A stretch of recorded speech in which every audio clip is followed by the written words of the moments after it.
बिस्मिल्लाहिर्रहमानिर्रहीम। अस्सलाम वालेकुम नाजरीन, आप यूट्यूब चैनल देख रहे हैं। मैं इमरान खान हूँ। नाजरीन, फड्डा ये पड़ गया पाकिस्तान तरीके इंसाफ में इस बात पे कि अमेरिकन ने उनको बुलाया या उनको नहीं बुलाया। एक तो ये कोई अलग से मीटिंग थी नहीं जिसके अंदर पाकिस्तान तरीके इंसाफ अपने तहफ़्फ़ुज़ात और बाकी चीज़ें रखती। तरीके इंसाफ को उसके लिए करना था तो अपनी लॉबिंग करनी थी, अपने ताल्लुकात बेहतर करने थे और हर जगह पर उन्हें काम करना था, तभी उनको मौका मिलता कि जो अमेरिकन आए हैं वो उनके सामने अपने तहफ़्फ़ुज़ात या अपनी चीज़ें रखते। फवाद चौधरी साहब ने जाके मिल लिया, कुछ और लोगों ने जाकर मिल लिया, लेकिन अब यहाँ पे जो है वो कुछ लोग ये कह रहे हैं हमें तो दावतनामा ही है। कुछ लोग कह रहे हैं जी बिल्कुल दावतनामा आया और गए नहीं। पाकिस्तान तरीके इंसाफ के एक रहनुमा ने मुझे कुछ इन्फॉर्मेशन दी है और उन्होंने बड़े वसूख के साथ ये कहा कि अली अमीन गंडापुर साहब को भी दावतनामा आया था और उन्होंने बाद में मान लिया। लेकिन अली अमीन गंडापुर साहब ने कहा जी वफाक का कोई नुमाइंदा जाए और वो जाके वहाँ पर बात करे, तो मैं तो नहीं जा रहा। अली अमीन गंडापुर साहब नहीं गए। मेरे ख्याल में इसके पीछे एक रीज़न ये भी हो सकता है कि क्योंकि इस वक्त एक मुतनाज़ बिल है खैबर पख्तूनख्वा के हवाले से और अमेरिकन की और पाकिस्तान की एस्टेब्लिशमेंट की उसमें बड़ी दिलचस्पी है। तो अली अमीन गंडापुर साहब अगर मिलते तो फिर इस बिल के मामले में वो बहुत पीछे चले जाते। यानी अगर अमेरिकन से गंडापुर साहब मुलाकात कर लेते और कल को ये बिल आता है असम्बली के अंदर तो सारे अली अमीन गंडापुर को ब्लेम करते कि जनाब आपने अमेरिकन से मुलाकात कर ली है, आपने सौदा कर दिया अपनी मादनियात का। हालांकि इससे पहले भी उन पर इसी तरह के इल्ज़ामात लोग लगा रहे हैं कि जनाब कैबिनेट ने क्यों अप्रूवल दी एक ऐसे बिल की जिसमें सूबाई जो इख्तियारात हैं वो वफाक के पास जा रहे हैं या SIFC को फ़ायदा होने जा रहा है। कुछ लोग ये कहते हैं जनाब इसके अंदर तो वो अल्फाज ही नहीं लिखे हुए SIFC के। तो देखें 26वीं आईनी तरमीम में भी कहीं नहीं लिखा हुआ था कि आगे जाके क्या होगा, लेकिन फिर वो सारा कुछ हो गया ना। तो ज़रूरी नहीं है कि कानून के अंदर जो लिखा हो उसका मतलब भी वही हो, उसमें जो गुंजाइशें पैदा करनी होती हैं वो असल मतलब होता है। और ये कानून के और जो आइन के माहिरीन हैं वो इसको समझा सकते हैं। अली अमीन गंडापुर साहब नहीं मिले। बैरिस्टर गौहर साहब जो हैं उनकी कोई फैमिली कमिटमेंट थी बताया गया, इसलिए वो भी नहीं मिले, पेशावर वो चले गए। आमिर डोगर साहब को भी दावतनामा आया था तो वो कमरुज़्ज़मान कायरा साहब के बेटे की शादी थी, कुछ लोग कह रहे हैं जी वो वहाँ चले गए थे। आज कुछ लोग कह रहे हैं कि शायद वो मुल्तान चले गए थे। शिबली फराज साहब ने जो है वो उन्हें नहीं बुलाया गया तो उन्होंने, क्योंकि वो सेनेट में अपोजिशन लीडर है ना, तो उन्हें नहीं बुलाया गया तो उन्होंने इसको बदनीयती करार दिया।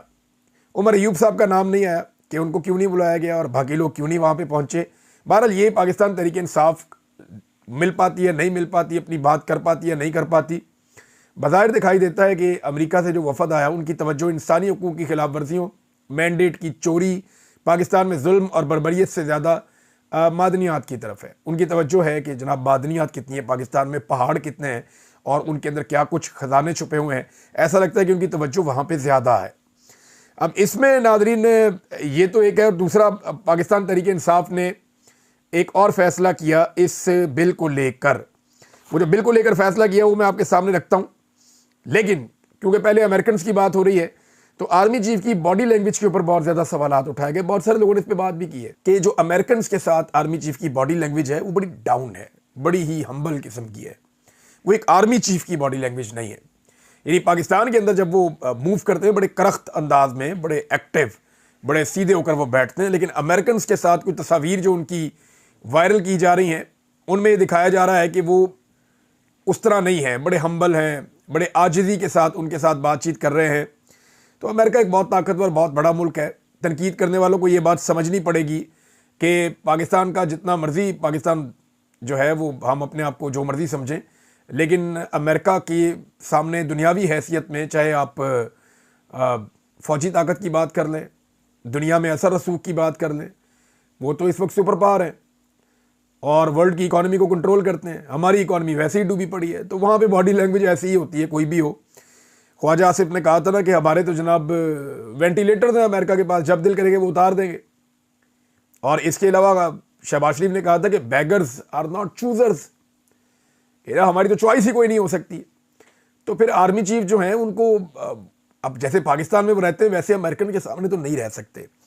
ये जो तनकीद कर रहे हैं लोगों को, उनको ये बात समझनी चाहिए। आमिर मुगल साहब ने सवाल उठाया बड़ा इंपॉर्टेंट। उन्होंने कहा $1 मिलियन के 2 सवाल। बलूचिस्तान ईरान के बॉर्डर से महाना अरबों रुपए के तेल की स्मगलिंग पर आज तक बलूचिस्तान लिबरेशन आर्मी ने हमला क्यों नहीं किया? वैसे ये सवाल बड़ा इंपॉर्टेंट है कि ट्रेन के ऊपर वो अटैक कर देते हैं जहां पे सिक्योरिटी मौजूद है, ये जो तेल स्मगल होकर आता है इसके ऊपर बीएलए अटैक क्यों नहीं करती? यानी ये बॉर्डर से स्मगल होकर आ रहा है, पाकिस्तान के अंदर दाखिल हो रहा है, इस पर कभी अटैक नहीं किया? क्या वो इस कारोबार में मुलव्वस हैं जो इस कारोबार को खुला छोड़ देते हैं?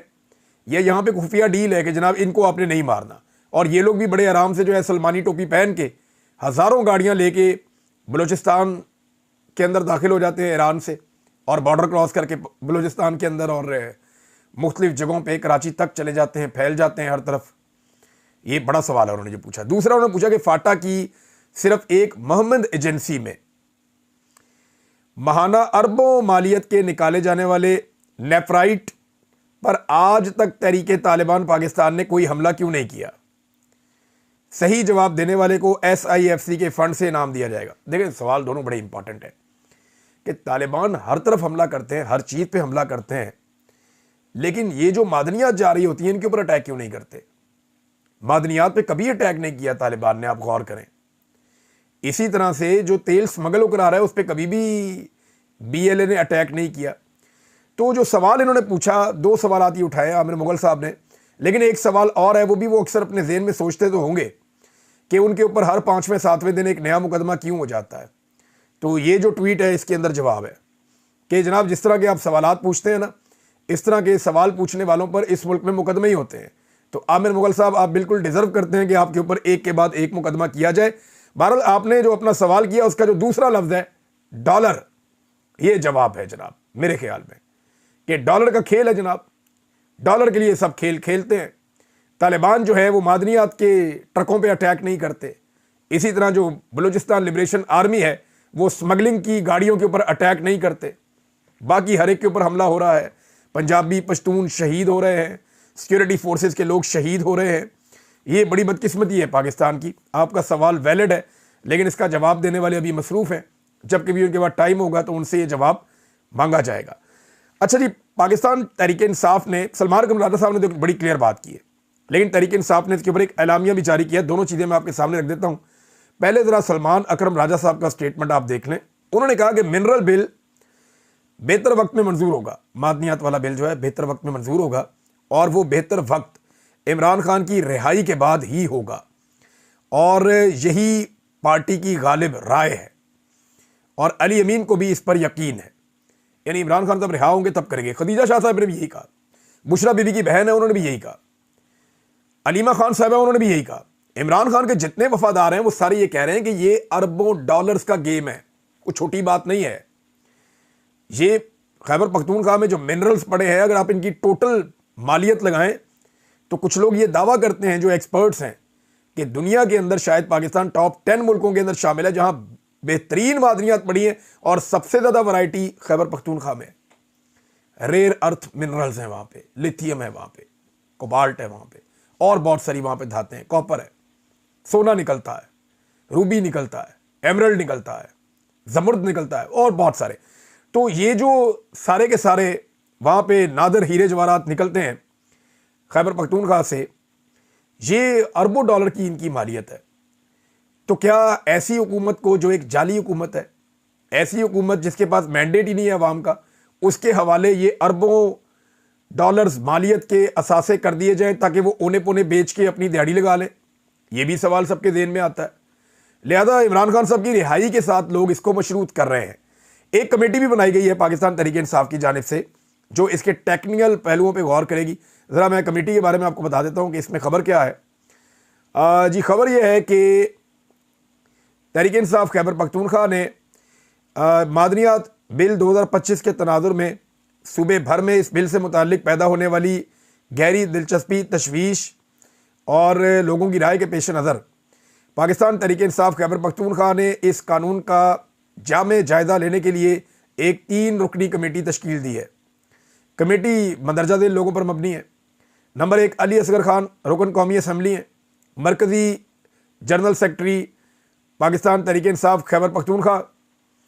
और इसके बाद जनाब ये इसके अंदर शामिल होंगे चेयरमैन के तौर पे फिर डॉक्टर अमजद अली खान, सब आप जानते हैं बहुत दबंग आदमी है, बड़ी खुलकर बात करते हैं, वो भी इसके रुकन है कमेटी के। अरबाब शेर अली खान, आप सब जानते हैं इनको भी, ये रुकन कौमी असम्बली हैं और ये भी जो है वो इसके ऊपर बात करेंगे।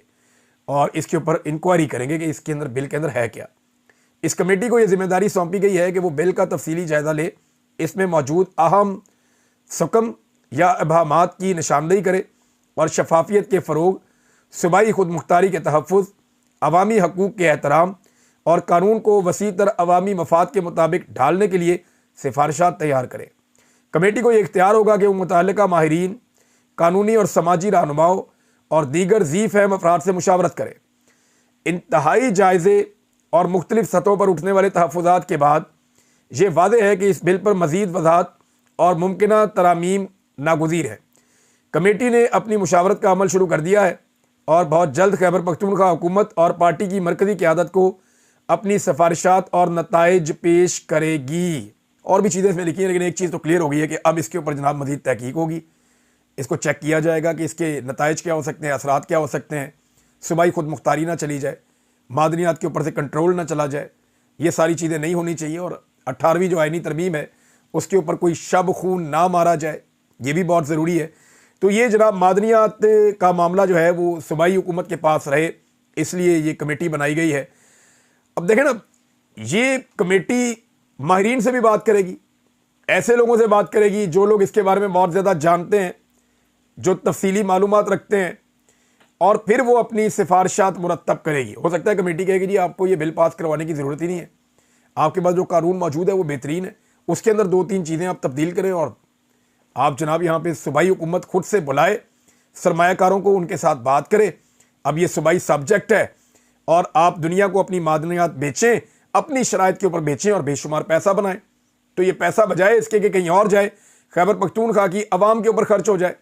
वैसे सबसे बेहतर तो ये है कि इमरान खान साहब खुद इसका फैसला करें। खदीजा शाह साहबा कहती हैं कि 5 मिनट 10 मिनट में आप 140 सफ़ों की ब्रीफिंग इमरान खान को नहीं दे सकते, ये मुमकिन नहीं है।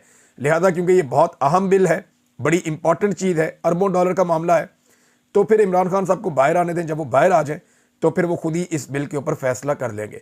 इमरान खान साहब ने नादरीन एक मरतबा फिर उनके वकला ने अदालत के अंदर 9 मई पे मौक़िफ़ पेश किया कि इमरान खान साहब तो 9 मई वाले दिन गिरफ्तार थे, वो तो आज़ाद थे ही नहीं, तो वो 9 मई के सारे वाक़यात के अंदर मुलव्विस कैसे हो सकते हैं, उनके ऊपर ये मुकदमे कैसे दर्ज किए जा सकते हैं।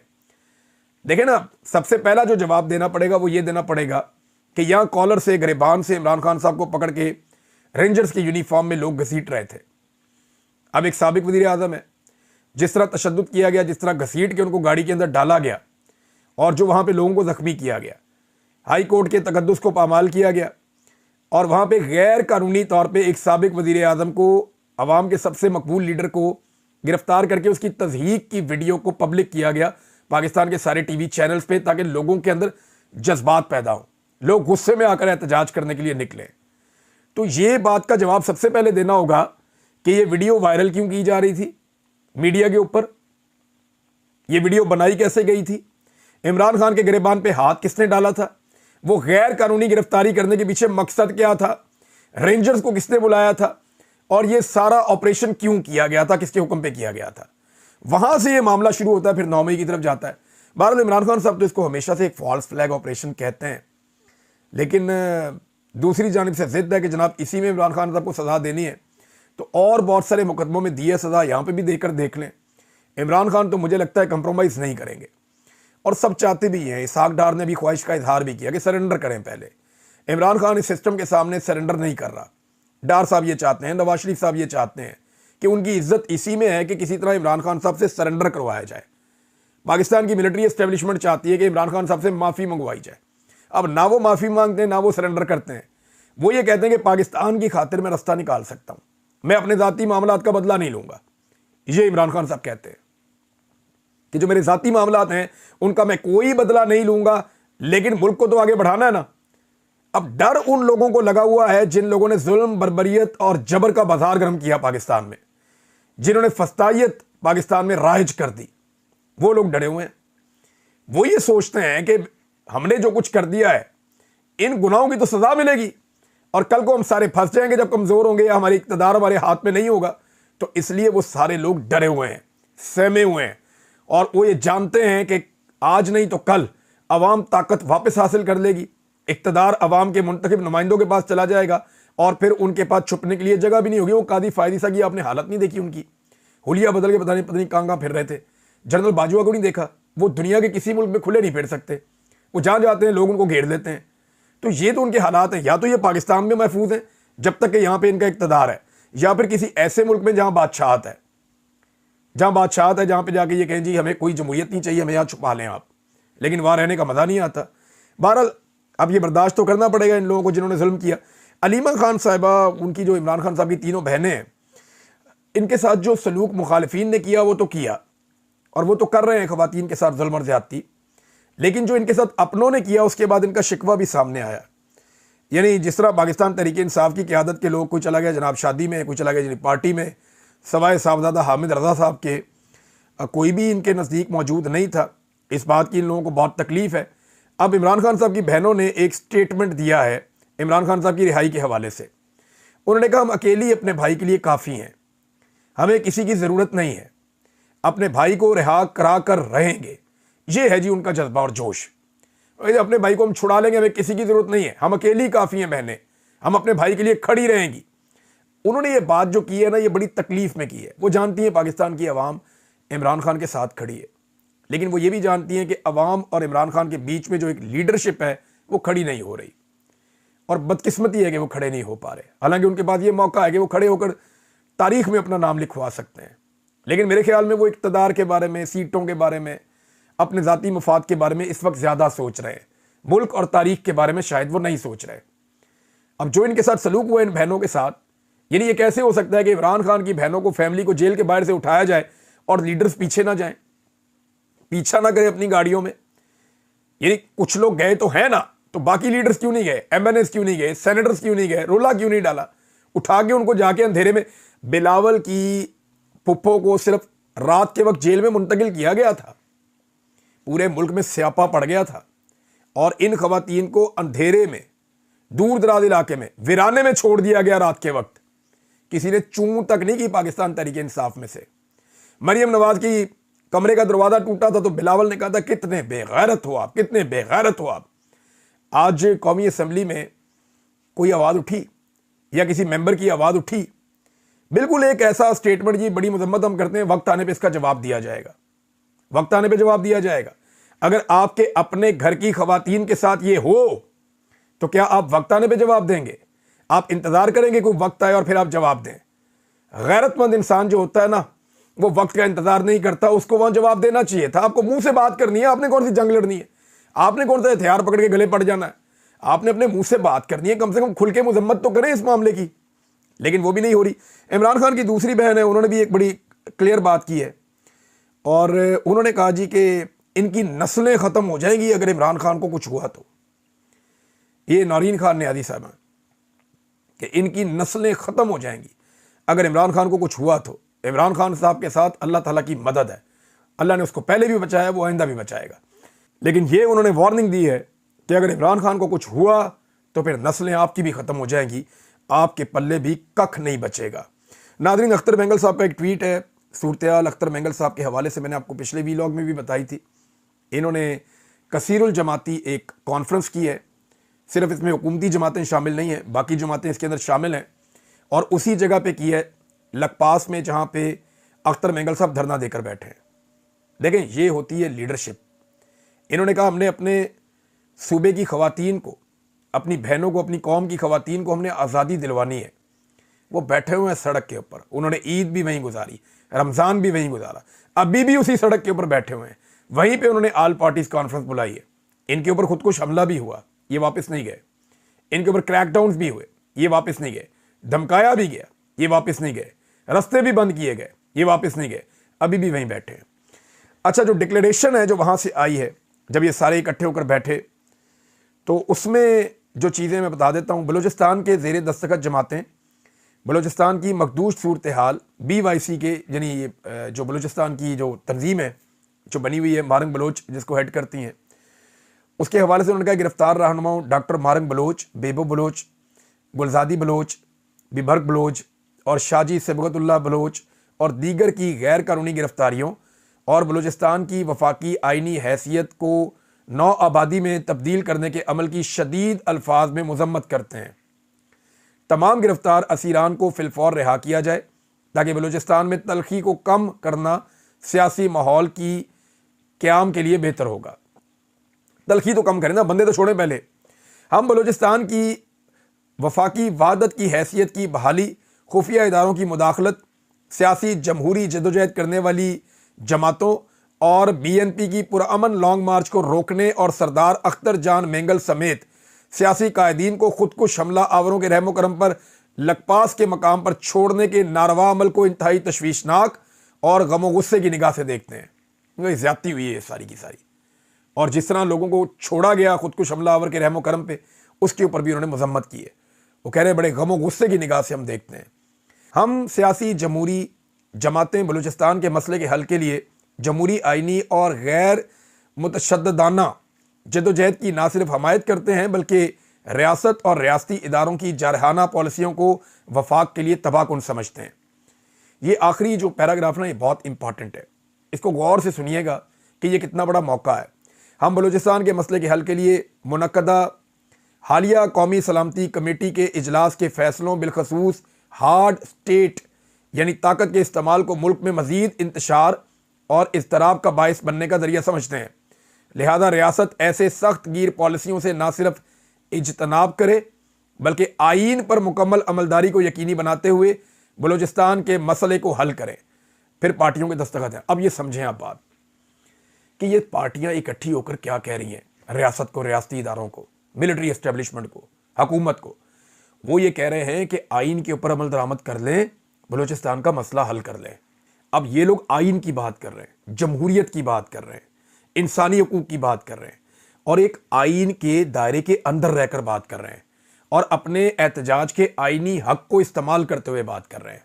अब ये इन लोगों को अंगेज करके आप तनहा कर सकते हैं अस्करियत पसंदों को।